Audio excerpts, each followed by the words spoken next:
आज एगो सवाल बा उ लोग से जो चंद्रमा चाचा के साथ दे वाला रहे।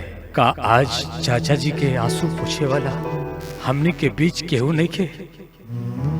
इतना भीड़ में केहू आपन नहीं खे जो चंद्रमा चाचा जी के सिर पर हाथ रख के कह सके कि चाचा जी चिंता मत कर, हम सब बानी रउरा साथे। चंद्रमा चाचा के दुख तकलीफ के दूर कर दिया। सही में चंद्रमा चाचा जी के दुख हमनी के कम नहीं कर सकन का जे आज आंसू बन के पूरा धार निकल जाता उनका आँखिया से। का चंद्रमा चाचा इतना अकेले हो गए बारा कि हजारों के भीड़ में भी उनका साथ है, उनका साथ देवे वाला केहू नहीं खे। का हमनी के उनका साथ ना देहल जाए, उनका अकेले छोड़ देहल जाए जो अकेला महसूस करता रहा। कब वो हजारों के भीड़ खाई देते रहे। आज इतना खाली काहे बा ई जगह? चंद्रमा चाचा के सपोर्ट आज कहाँ बाटे जे कबो कहत रहे कि हम सबे चाचा के साथे बानी। आज जब चाचा के कदम लड़खड़ात बा तो डेग के लेहे वाला, डेग से डेग मिला के चले वाला वो लोग कहाँ बा? याद करी एगो कोरोना वाला जैसन दिन जब चाचा असहाय लोग के घर जाके जरूरतमंद वस्तु के पूरा कईनी और गरीबन के दुख सुख में साथ देने। ग्राम पंचायत राज सतवार के माटी इतना कमजोर ना हो सकेला। आज केहू का साथे खड़ा नहीं, असहाय बारन चंद्रमा चाचा और हिम्मत दे खातिर केहू साथे नहीं। चंद्रमा चाचा के आंख में आंसू ना, वो उम्मीद झलकता सहायता के रौरा सबके आंख से नहीं खेल कतरों का लोग के। आज लड़ाई के अंतिम चरण में कबो कबो लागत कि चंद्रमा चाचा अकेले हो गई बड़ा। लाखन के भीड़ आज सब सिमट के रह गई बा।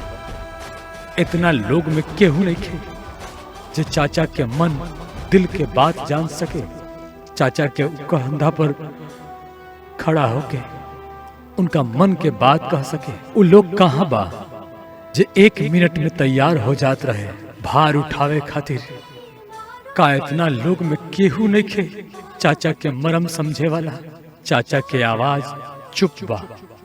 इस समय सपोर्ट चाहिए केहू बाज चाचा के खातिर अपन सब कुछ बोल सके, उनके मन के बात बोल सके, उनका साथे खड़ा हो सके, चाचा के आवाज बन सके, चाचा के साथे खड़ा होके उनका दिल के बात जान सके।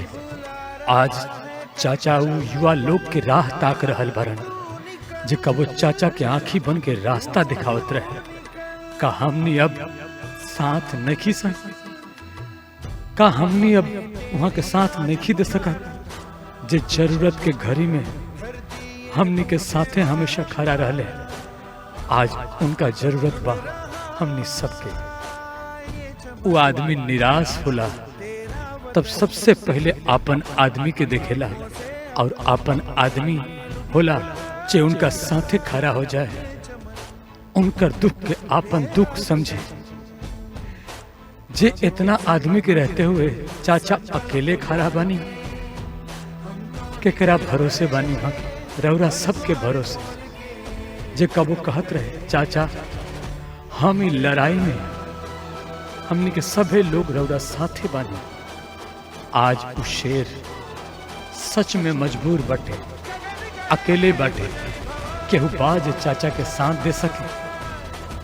आज चंद्रमा चाचा घरे घरे घूम के देखता नहीं वो हाथ कहाँ बा जे कबो चाचा के सर पर रहे। अब वो लड़ाई यहाँ के नहीं खे, हमने सब लोग के बटे।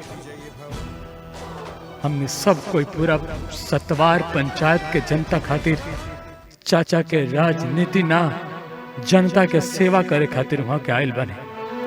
तो सतवार पंचायत के माटी के मरम उहे समझी जहाँ हमेशा से समझ ले बा, पंचायत के सेवा कैले बा। सतवार पंचायत के माटी में खेलत कूदत बर भइल बा। सतवार पंचायत के दर्द उहे समझ सकेला जे सतवार पंचायत में रहल होखे।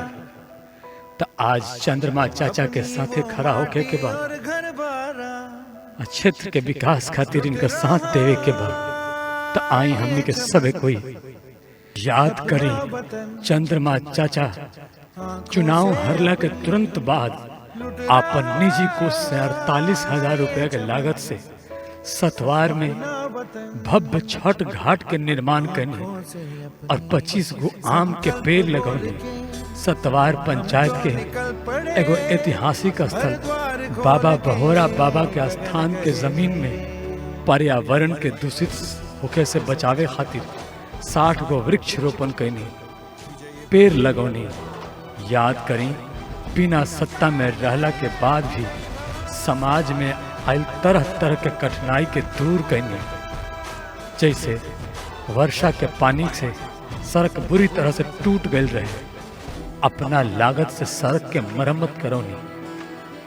तक्का सहतवार पंचायत के ऐसा एगो योद्धा मिली, ऐसा कर्म योगी मिली जब पंचायत के निस्वार्थ भावना से सेवा कर सके, गरीबों के साथ दे सके। तो आई अब फर्ज निभावे के वक्त आ गई बा।